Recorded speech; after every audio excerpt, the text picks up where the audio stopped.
Salam alaikum Azzoul bonsoir. Dans cette deuxième partie de la rétro-info de la semaine, la première partie, bien sûr, on en a débattu par rapport à la situation au Mali, mais aussi la position de l'Algérie. On est revenu aussi sur la visite des responsables américains, le secrétaire d'État adjoint américain qui a donc été à Alger cette semaine, Christopher Land, avec le chef de l'Africom. Et bien sûr, nos invités pour ce soir, Hamid Lellou, directeur de Run for Democracy in Algeria, qui est avec nous depuis Washington. Azdin Toumi, militant politique, est avec nous depuis Paris via Skype. Et Gamal Abina, analyste politique, spécialiste des relations internationales, est avec nous aussi depuis Paris via Skype. Azdin Toumi, la question est à vous, bien sûr. Avant de vous donner la parole et d'écouter vos analyses par rapport à cette question. D'abord, les déclarations du chef d'état-major, Saïd Chingriha, qui a parlé du rôle de l'Algérie pour la lutte antiterroriste, mais aussi les responsables américains ont salué le rôle de l'Algérie par rapport à cette question. Mais la question qui s'impose, est-ce que le rôle de l'Algérie ne s'agit seulement par rapport à cette lutte antiterroriste quand il s'agit des relations avec les États-Unis? On va revenir avec Azdin Toumi sur cette question. D'abord, les déclarations du chef d'état-major Saïd Chingriha. تواصل الجزائر بتكليف من الاتحاد الافريقي العامل على تعزيز اليات المسعى القاري المشترك الرامي إلى تضافر الجهود للقضاء على ظاهرة الإرهاب والتطرف العنيف على كافة الأصعدة. كما تمكنت الجزائر من خلال هذا الدور الفعال والناشط من بعث العديد من المبادرات على مستوى القارة من خلال مقاربات أمنية لمكافحة الإرهاب متعددة الأبعاد ترتكز أساسا على تفعيل صندوق مالي إفريقي مخصص لهذا الغرض ووضع قائمة إفريقية للأشخاص والكيانات المتورطة في الأعمال الإجرامية وإعداد مذكرة توقيف إفريقية. Azdin Toumi, comment donc peut-on lire cette visite des responsables américains en Algérie? Est-ce que le rôle de l'Algérie est réduit seulement à son rôle dans la lutte antiterroriste? Et quels sont les non-dits de cette visite? Azdin Toumi. Oui, il y a la lutte antiterroriste. L'Algérie a su comment se rendre utile, parfois se rendre indispensable dans la région en termes de lutte antiterroriste. Elle a les moyens de le faire avec son expérience et sa présence dans la région et puis sa longue expérience dans ce qu'a vécu l'Algérie dans les années 90. Donc c'est une carte qu'elle a toujours mis en avant dans ses relations avec les Européens ou avec d'autres puissances, notamment les Américains. Non, pas pour l'intérêt de l'Algérie, mais pour avoir des soutiens, pour trouver le moyen de se maintenir. Donc, à chaque fois que l'occasion se présente, les responsables en Algérie lancent des messages aux autres puissances, notamment européennes et ailleurs, pour leur dire que nous sommes les garants de la stabilité de cette région. Si nous tombons, ça va être le chaos dans la région et tous les autres territoires qui vont être menacés. Donc il y a cette carte de terrorisme. Ajoutée à cela, ces dernières années, cette espèce de bradage des richesses du pays, notamment avec les Américains et avec d'autres pays notamment. Mais on a vu débarquer plusieurs investisseurs et opérateurs économiques américains, notamment sur le gaz de schiste et sur le gaz, sur tout ce qui est émergé, notamment le pétrole et le gaz conventionnel ou non conventionnel. Donc c'est pour ça que l'Algérie arrive à garder quand même sa place, mais moi je fais aussi la part des choses entre ceux qui ont le pouvoir et le pouvoir en Algérie et puis l'Algérie. Donc tout ce que fait le pouvoir en ce moment, et depuis un moment d'ailleurs, c'est de comment trouver des soutiens à l'extérieur pour remédier à ce manque de légitimité populaire qui fait défaut en Algérie. Après, je m'étonne pourquoi M. Abdullah d'abord n'a pas abordé la question du Sahara occidental qui constitue, à mon sens, l'axe central de cette visite des Américains dans notre pays avec cette lutte antiterroriste, parce que ce dossier il est en train de prendre d'autres dimensions.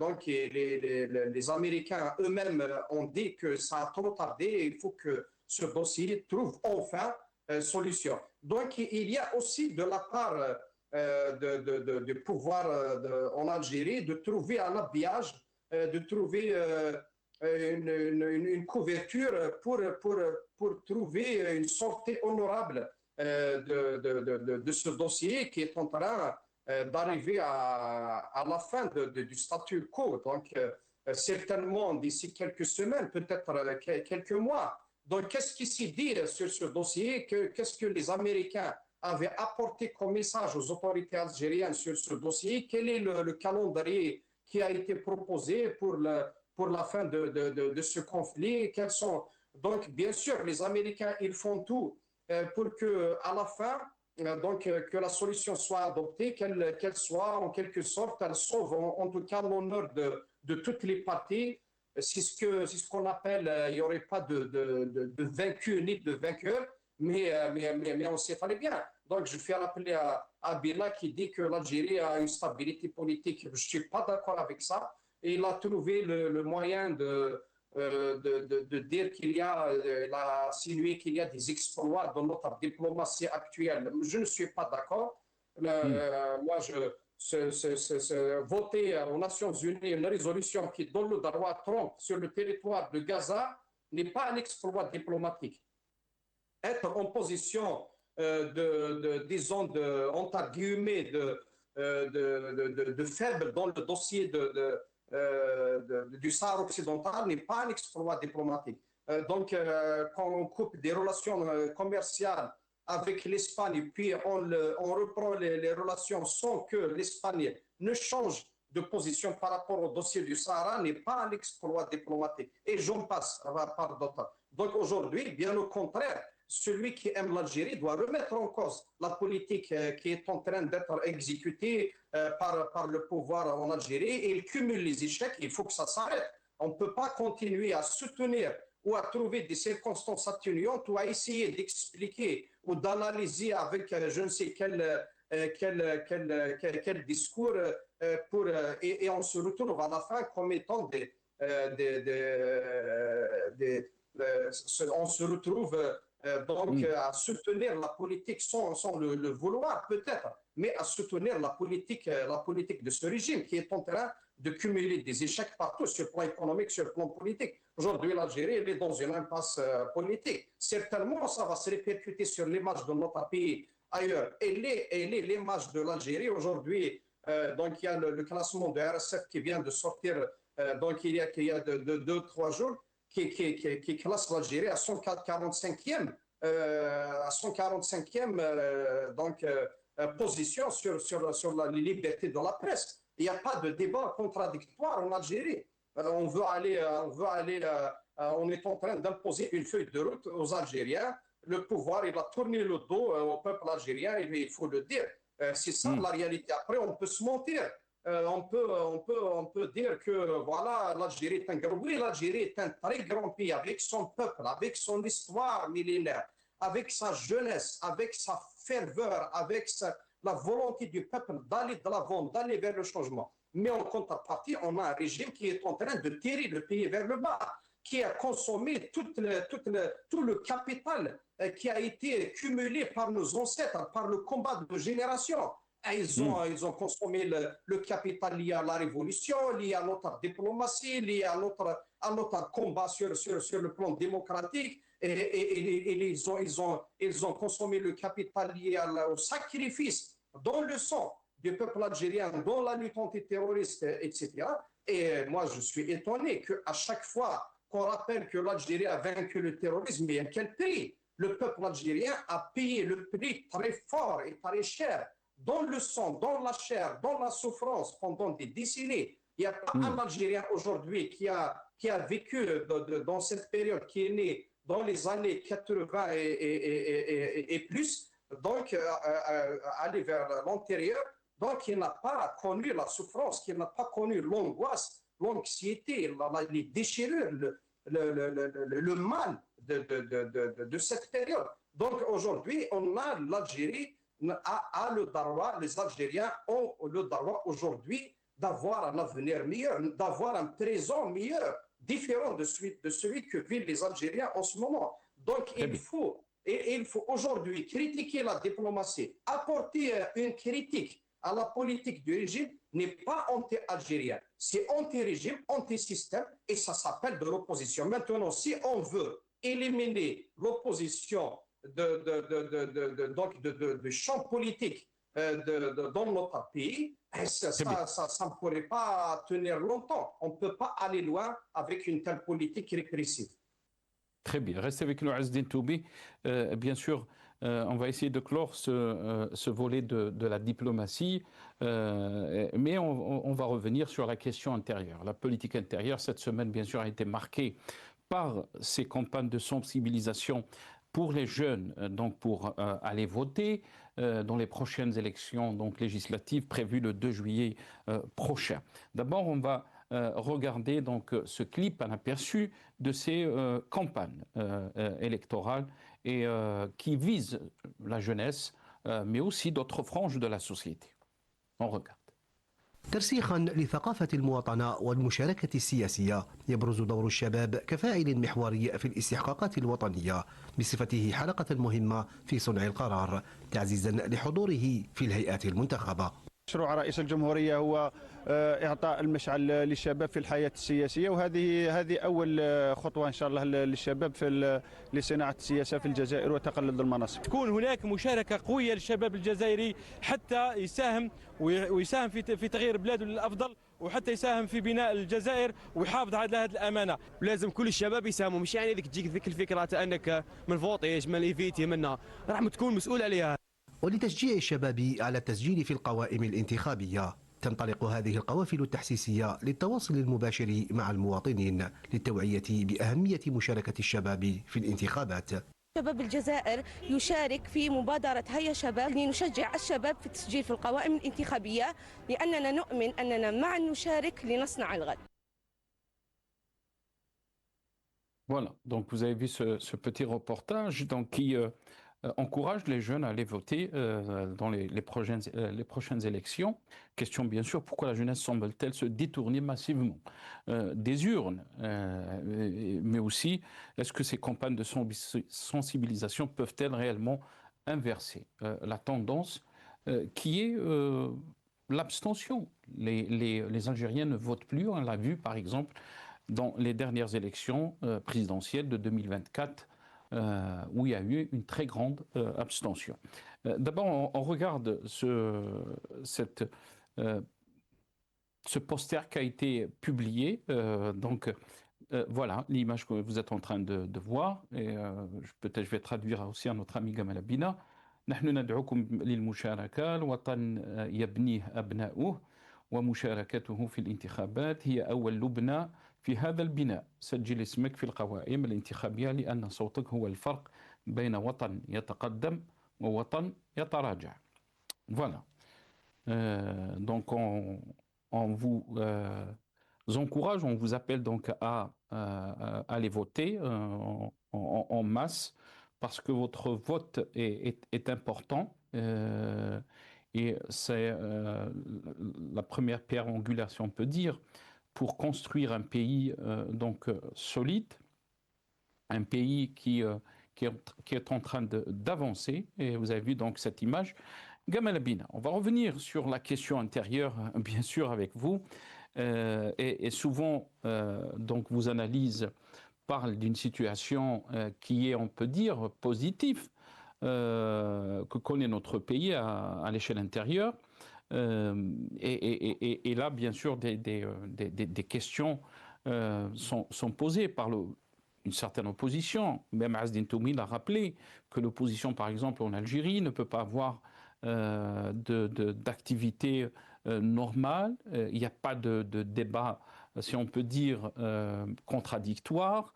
La critique n'est pas donc autorisée. Et il y a une peur, une vraie peur ou un casse-tête pour les autorités algériennes par rapport à ces élections du 2 juillet prochain, c'est l'abstention des Algériens. C'est que les Algériens donc vont bouder ces élections. Qu'est-ce que vous en pensez? Alors, on va déjà commencer par le début. Le monde entier voit un désintérêt pour les élections de la part de la jeunesse en général. Il se trouve que l'Algérie, c'est un pays très jeune, donc beaucoup de jeunes, donc beaucoup d'abstention. Mais pour autant, je vais corriger ce que vous avez dit. D'abord, j'aime pas le terme de régime. Ça commence à m'énerver d'entendre des termes comme ça. C'est caricatural. C'est pas régime. Ça s'appelle une démocratie, avec toutes les imperfections de toutes les démocraties, mais une démocratie dans laquelle on pratique des votes partout, soit les wilayas, que ce soit le national, que ce soit la présidentielle. Donc, il faut arrêter de dire n'importe quoi. Les gens peuvent voter librement.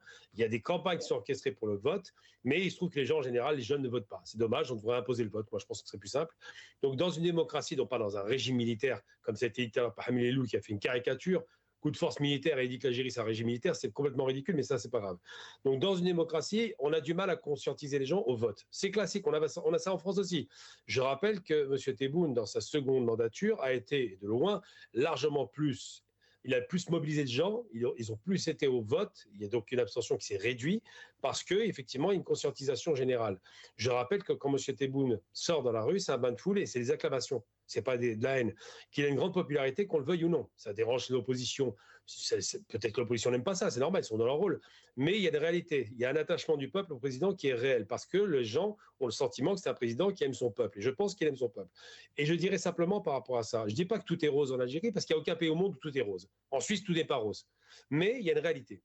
On a un pays qui est en construction et qui a montré, c'est une réalité sur un plan macroéconomique, une croissance constante de 4%, ce qui est de loin une croissance qui ferait vraiment fantasmer la France, par exemple, qui n'a plus de croissance, ou l'Angleterre qui est en décroissance pour le coup, enfin en recul, c'est même pas une décroissance, c'est une récession.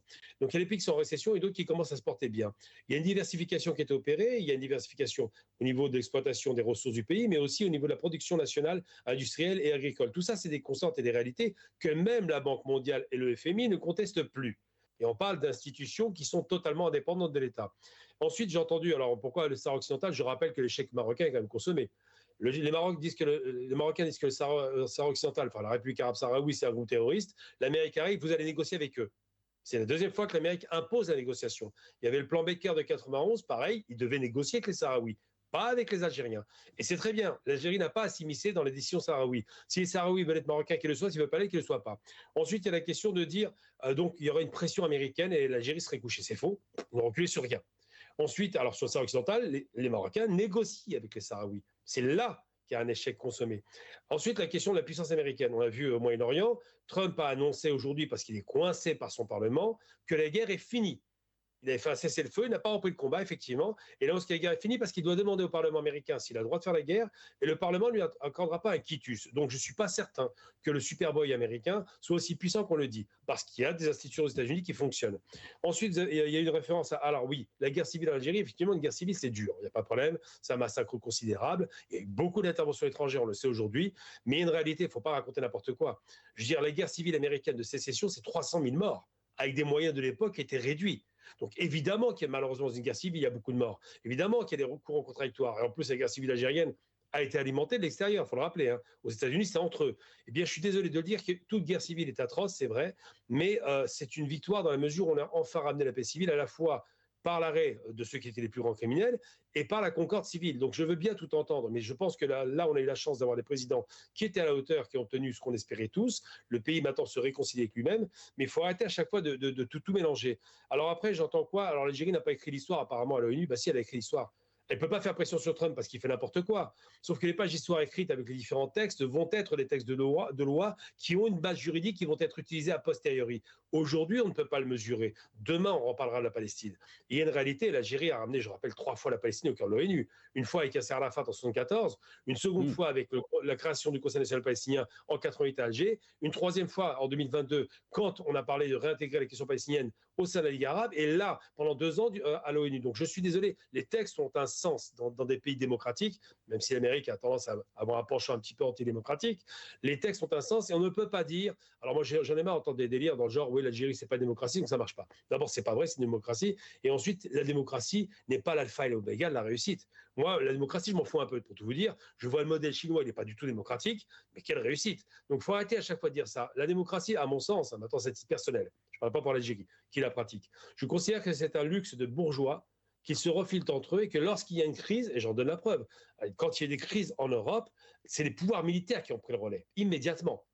Que ce soit du côté des Allemands avec les nazis, du côté de Churchill qui est un militaire, du côté des Américains avec aussi un militaire, donc Eisenhower. Donc à chaque fois, on a des pouvoirs militaires qui prennent le relais parce que la démocratie est fragilisée quand il y a une guerre. Et bien là, aujourd'hui, il faut bien comprendre, moi je ne peux pas entendre ce genre de truc. Il faut arrêter d'utiliser le vocabulaire des ennemis d'Algérie. La junte, le régime, arrêtez, c'est n'importe quoi. Ce n'est pas une junte militaire. S'il y a des élections, ce n'est pas une junte. Ils ne sont pas obligés de faire des élections. Donc s'ils les font, c'est qu'il y a une intention démocratique évidente. Preuve en est, ils font des campagnes de sensibilisation. Très bien, restez avec nous. On va revenir aussi sur ce que vous avez dit, Gamal Bina, que l'Algérie s'est réconciliée avec elle-même sous l'autorité d'Al-Majid Tebboune, que peut-être beaucoup d'observateurs vous diront le contraire, puisque en termes de liberté, il y a un recul qui est très grave, qui a été aussi soulevé par beaucoup d'organisations qui luttent contre qui sont pour les libertés et pour les droits de l'homme. Hamid Lello, qu'est-ce que vous en pensez par rapport, quand on revient à la situation intérieure? On a entendu bien sûr l'analyse de Gamal Bina. Il y a aussi une frange de la société qui partage la même analyse, qui dit que l'Algérie est en train d'avancer, qu'il y a beaucoup de choses qui ont changé en Algérie et qu'on n'est pas donc dans une situation idyllique, mais il y a une Algérie qui avance à petits pas. Et ça a été rappelé, bien sûr, dans le message du 1er mai du chef de l'État, Majid Tebboune, qui dit que l'Algérie est en train d'avancer et qu'il y a eu de très grandes réalisations. Avant de vous donner la parole, d'abord, il faut revenir cette semaine, Hamid Lello, Gamal Bina, Hasdin Toumi, sur un enregistrement sonore qui a fuité, qui a choqué un peu les Algériens, qui parlait un peu, et là c'est des responsables du parti du RND, sous l'autorité de Mounder Bouden, qui est secrétaire général. On va revenir aussi, puisqu'il a fait des déclarations concernant cet enregistrement sonore qui a fuité. On a entendu bien sûr des mots très très vulgaires. Et là, les Algériens se sont posé la question, elle est où cette nouvelle Algérie? Où sont donc ces nouveaux mécanismes qui définissent cette nouvelle Algérie, la transparence, combattre l'argent sale, et bien sûr, tout ça, ça a été posé, bien sûr, comme question par ceux qui critiquent la situation politique en ce moment. D'abord, on écoute Bouden, qui parle aussi, lui, le responsable du RND, qui parle aussi, lui, de la jeunesse algérienne. والله لكن هو ايضا اصنع التغيير بنفسك. ارواح انت احنا ماذا بينا في لامندي تجي ترشح في لامندي. الاحزاب راهي كثيره. ممكن انك تبادر بتشكيل قوائم حره وزيد قلنا حتى للشباب، الشباب قال لك احنا ماذا بينا شباب وين الانشغالات تاع الشباب. الشباب قانون الانتخابات وفر لكم 50% من القائمه هي موجهه للشباب قل على 40 سنه.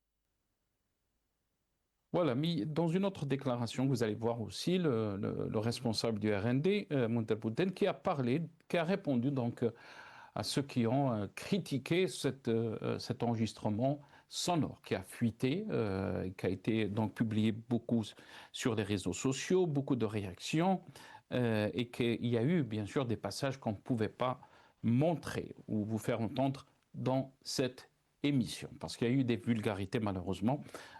On écoute donc la réponse de Mounder Bouden. انه هذا التسجيل ليس كاملا، كان مبتور. هذه النقطة الأولى. النقطة الثانية بعد التكلم مع الأمين الولائي قال لك كاين إضافات وكاين إنقاص.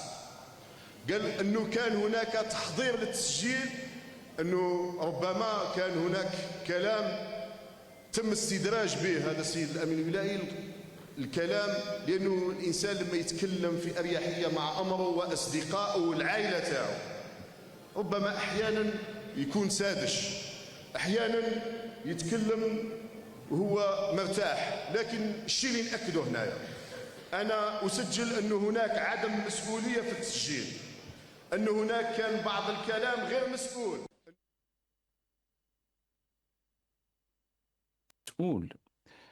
Bon, dans cette réponse, on n'arrive pas à comprendre exactement la position donc du premier responsable du RND.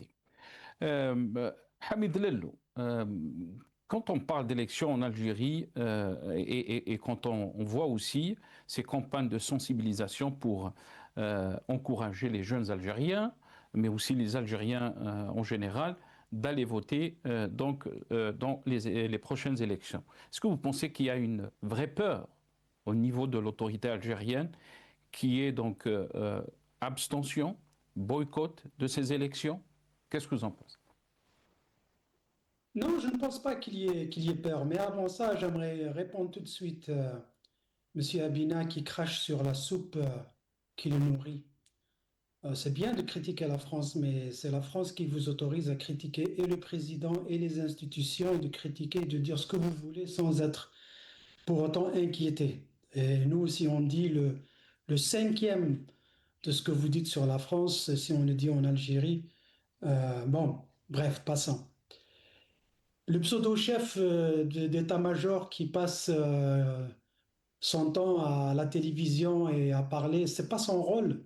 Une Algérie démocratique, hein, une démocratie dont vous parlez, son rôle c'est d'aller au Parlement et de s'expliquer et de répondre aux questions des parlementaires. Mais comme le directeur de la commission parlementaire, c'est votre ami le clown Bengrina, bien sûr, il ne peut pas lui poser ce genre de questions. Bon, passons. Attendez, j'ai pas compris. Bain de foule, ah oui, bain de foule. Bouteflika, vous disiez la même chose, hein. Et bain de foule, Bouteflika était beaucoup plus important, alors que lui, on sait comment il a fini. L'économie algérienne basée sur le gaz et le pétrole et sur les subventions, de quelle économie et de quel progrès, de quel... enfin, arrêtons ce genre de... Le régime n'a pas peur d'élections. Vous savez pourquoi? Parce que nous n'avons pas d'opposition. Les opposants que vous montrez à la télévision, ce sont des fonctionnaires opposants, payés par l'argent du peuple. Même s'ils ne sont pas payés directement avec des salaires, on leur donne des avantages. Bengrina et tous les autres charlatans du RND, du FLN, du MSP, du FFS et du je ne sais pas quoi, on leur donne tous des avantages. Il les connaît, il les côtoie à Alger, M. Abina, il doit les connaître. C'est ça l'opposition? Non. Mais l'opposition qui se réclame être une opposition honnête, légitime, elle n'existe pas. J'aurais aimé vous dire que moi je suis opposant, que je suis efficace, que je... Non, on n'est pas organisé. Et du coup, ce régime, quand il organise, et oui, régime, absolument, régime de police politique. Il n'y a ni démocratie, ni rien du tout. D'ailleurs, on le voit. Quand vous avez... Et d'ailleurs, moi c'est même pas... C'est à la limite, c'est ce que les arguments de M. Abina ne m'intéressent pas. Je vais vous dire pourquoi, parce que je sais de quel côté il penche. Mais là où je me désole, c'est certains Algériens qui se disent opposants, et je ne remets pas en doute leur sincérité, et qui disent oui, mais on ne peut pas faire la politique de la chaise vide. Comme si la chaise pleine ou la chaise occupée a apporté quelque chose. Mais qu'est-ce que ce régime vous a donné en contrepartie pour aller vers ces élections? Moi, si j'ai une voix, s'il y a des Algériens qui nous écoutent et qui m'écoutent, non seulement n'allez pas voter, mais restez chez vous. Il faut que ce soit un boycott, pas une abstention. Une abstention se fait dans des pays démocratiques par apathie, parce qu'on est fatigué. On ne veut pas voter parce qu'on se dit, même si je vote, il n'y aura pas d'impact important sur ma vie de tous les jours. Je continuerai à travailler si je travaille et je continuerai à être chômeur si je suis chômeur. Mais ce n'est pas le cas de l'Algérie. L'Algérie, c'est pas un régime politique démocratique, contrairement à ce que votre invité de Paris est en train d'essayer de justifier. Il a un nom, Et l'invité. même, et même cet opposant, soi-disant, avec, moi je ne sais pas de quelle vidéo vous parlez, moi vous savez, les coucheries des uns et les insultes des uns et des autres ne m'intéressent pas. Et d'ailleurs, les personnes qui divulguent ce genre d'informations, je l'ai dit sur votre chaîne, ce ne sont pas des opposants. Je vous ai dit déjà, c'est des voyous qui courent après d'autres voyous, ce sont des pratiques de voyous.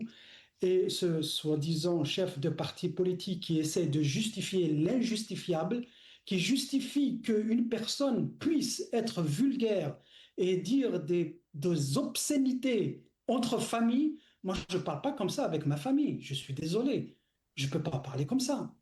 Donc ce sont des voyous entre eux qui parlent comme ça et qui parlent comme ça de l'Algérie parce que, excusez mon terme, ils en ont rien à foutre de l'Algérie. C'est Baqarat al-Haloub, c'était une vache à lait. Voilà, ils continuent à se servir et tant qu'ils peuvent, ils vont continuer. Ils n'ont pas peur de ces élections, même s'il y a zéro participation, ça ne va pas les déranger parce qu'ils vont maquiller les chiffres, ils vont maquiller les images, ils vont nous montrer des foules qui votent alors que ce sont, on sait, toutes les photos ou toutes les vidéos qui nous montrent avec des militaires ou bien avec des gens qui ont été, comment dirais-je, recrutés. Parce un régime comme le régime algérien, et ça, ce n'est pas des chiffres que j'invente, Monsieur Abina doit le savoir, moi, contrairement à lui, je publie des articles académiques. Non, je publie des articles tous les jours, hein, pas de baratin avec moi. Je publie des articles tout le temps, c'est facile à faire. C'est très facile à faire. Il ne faut pas être un génie de faire un article. Ça fait 20 ans que je fais des articles. Il y a une différence, il y a une différence. Non, pas académique. Vous maîtrisez rien, monsieur. Monsieur l'Américain, écoutez, un régime de police politique qui a des moyens aussi gros que les moyens du régime algérien, c'est à peu près 5 à 7% de la population. Ils arrivent à recruter 5 à 7% de la population. C'est bizarre, j'ai fait les élections à Paris, je sais pas comment ça se passe mieux à Paris. Très bien. À travers beaucoup de choses. C'est pour ça qu'on voit ces pseudo-foules. On le voyait avec Bouteflika. On le voit avec ce clown, on va le voir avec le prochain clown. Le voyou, on a suite, très bien. N'a pas pris. Ça me désole, vous savez, Monsieur Abina, wallahi, ça me fait très mal au cœur de parler comme ça de mon pays, parce que je ne parle pas de mon pays, je parle de ce régime qui a pris en otage nos institutions. Et moi, je suis un grand croyant dans nos institutions. Si le pays tient, parce que dans nos institutions, nous avons des hommes et des femmes qui sont compétents, qui aiment le pays, qui adorent le pays, et que à cause de ou grâce à ces personnes que le pays tient, mais elles ne veulent pas que ce pays sombre dans le noir, comme il a failli se passer dans les années 90. Et reste avec nous, Hamid. Nous, qui nous disons comme démocrates et nous voulons changer, mais il faut que cette opposition algérienne, opposition dynamique et qui est active pour l'intérêt de l'Algérie, prenne ses responsabilités. Et c'est ça le problème. Prenne ses responsabilités. Il y a aussi des partis, Hamid Lello, comme le RCD, qui a décidé donc de participer à ces élections. Hamid Lello. Restez avec nous parce qu'on doit donner aussi du temps à notre ami Azdin Toumi par rapport à cette question. Azdin Toumi, on a entendu bien sûr depuis 2019 les pouvoirs algériens, à leur tête donc le chef de l'État Majid Tebboune, qui a dit que on va donc la moralisation de la vie publique, la vie politique en Algérie, on va combattre l'argent sale, et on a vu donc cette semaine cet enregistrement sonore qui a fuité des responsables du RND du côté donc de la ville de Constantine, parler avec une vulgarité concernant donc ces élections et comment peut-on donc choisir telle personne ou d'autres personnes. Et là on se pose la question, on est toujours donc dans les mêmes pratiques.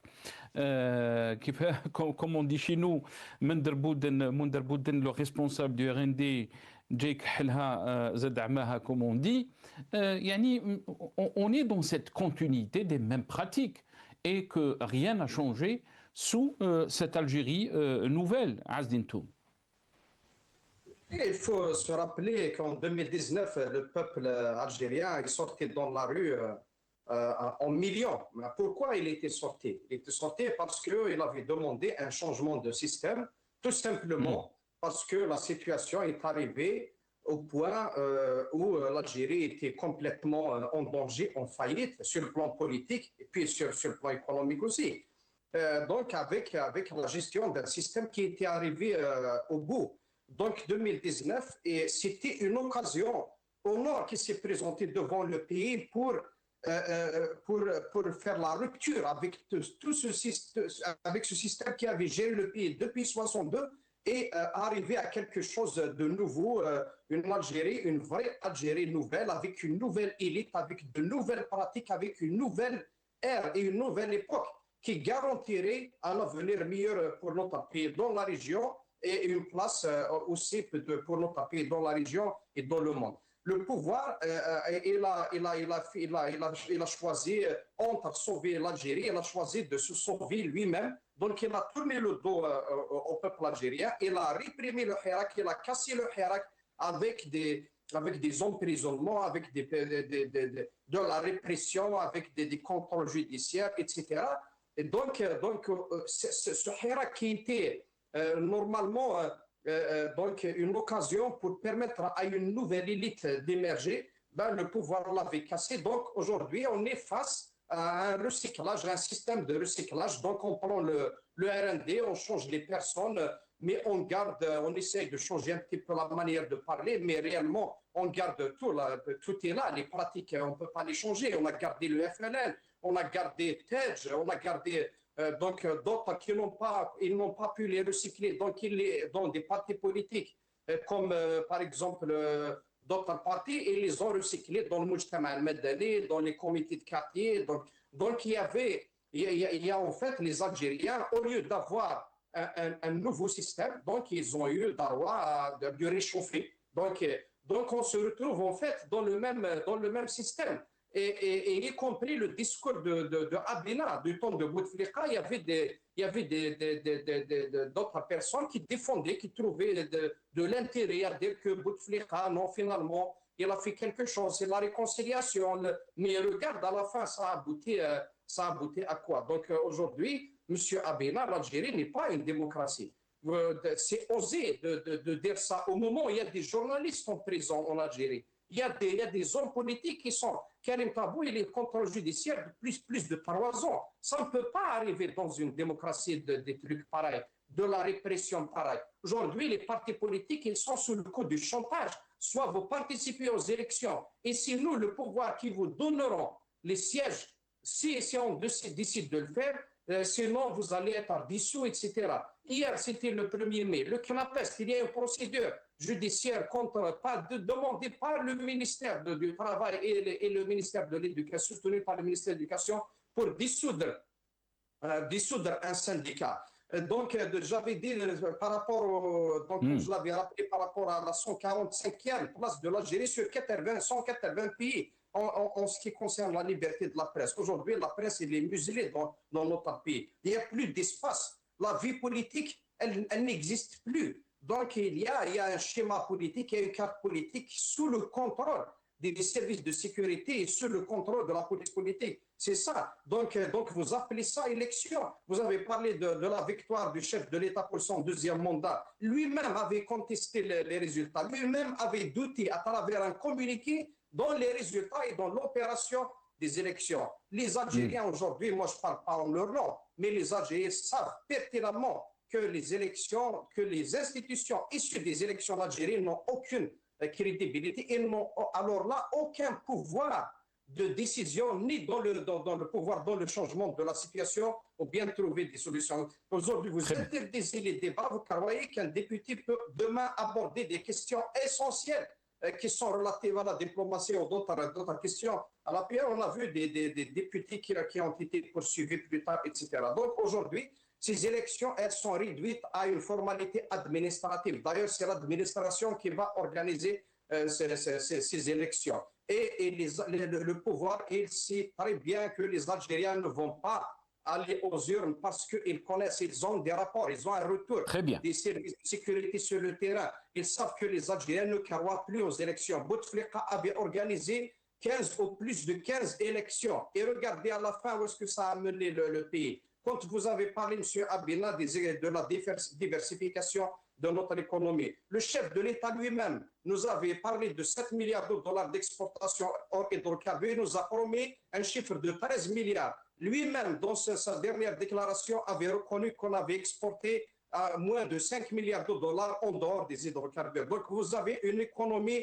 dépendante à plus de 90% de l'énergie. Nous sommes à la merci du marché mondial de l'énergie. Donc, tout l'avenir du pays est hypothéqué. Donc, aujourd'hui, vous avez en Algérie des élections qui sont réduites à une formalité administrative et le pouvoir a fait exprès de faire de ces institutions qui sont les assemblées, et il a fait de ces assemblées un lieu de distribution de la rente. C'est devenu gagner aux élections de députation, c'est avoir accès aux privilèges. Et tout ça, c'est compris par tout le monde, on ne va pas se le cacher. D'ailleurs, l'enregistrement qui a fuité de ces, soi-disant, cadres du RNDC autour de ça, pourquoi les gens achètent une candidature, achètent un siège à l'APN, soit si quelqu'un qui a des affaires peut s'acheter l'immunité, après faire dans la magouille, etc., pour s'enrichir encore plus,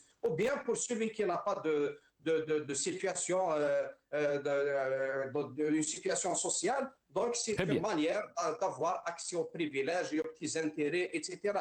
Donc, voilà, il y a la situation, elle est alarmante. Et c'est une situation qui est très dangereuse pour notre pays. Quand vous éliminez la vie politique, vous réduisez la vie politique à néant, vous allez avoir un désert donc sur le plan culturel, sur le plan intellectuel, sur le plan... Il faut libérer les initiatives, il faut libérer la parole, il faut libérer les idées des Algériens. Restez avec nous, Azdine Toum. Cette politique est difficile. Très bien, restez avec Azdine Toum. Très rapidement, parce qu'il me reste moins de 3 minutes, je vais vous donner donc le mot de la fin pour chacun. Commençons d'abord par Gamal Abina, Hamid Lelou, Azdine Toumi. Gamal Abina, on a entendu bien sûr le constat de Azdine Toumi, mais aussi de Hamid Lelou, et vous pouvez ne pas être d'accord par rapport donc à leur constat. Mais la situation, elle a été soulevée aussi par des organismes internationaux, par des ONG, la question de la fermeture politique, la question de la fermeture du champ médiatique. Et cette gestion expose notre pays. Et là, on parle bien sûr de la gestion intérieure, expose notre pays. Est-ce que vous pensez qu'il n'est pas temps d'essayer d'écouter les Algériens, d'écouter leurs soucis, mais essayer aussi d'ouvrir un peu le champ politique, le champ médiatique, pour une Algérie forte, pour une Algérie multiple. On ne peut pas seulement avoir une version, la version du pouvoir, qui dit tout est beau, tout est idyllique, que l'Algérie avance, et on n'accepte pas ceux qui critiquent donc la situation. Très rapidement, Gamal Abine. Si les critiques, c'est de tirer à boulet rouge en disant n'importe quoi, parce qu'on croit qu'on écrit des articles académiques qui sont complètement ridicules, ça me fait rigoler. N'importe quel imbécile peut écrire un article, je le fais toute la journée et tout le monde peut le faire. C'est pas difficile, et j'en fais un par jour. Donc c'est dommage pour ce monsieur qui n'a pas le niveau, mais bon, c'est pas grave.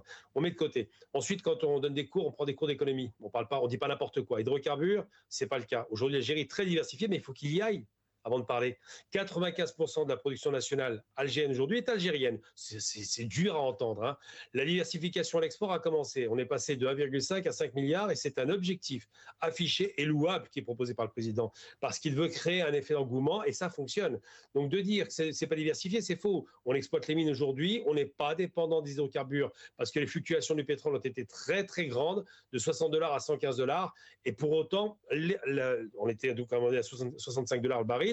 Et pour autant, eh bien, la croissance s'est maintenue hors hydrocarbures et avec les hydrocarbures. Donc, le fait d'avoir fait une chute du prix du baril n'a pas un impact significatif.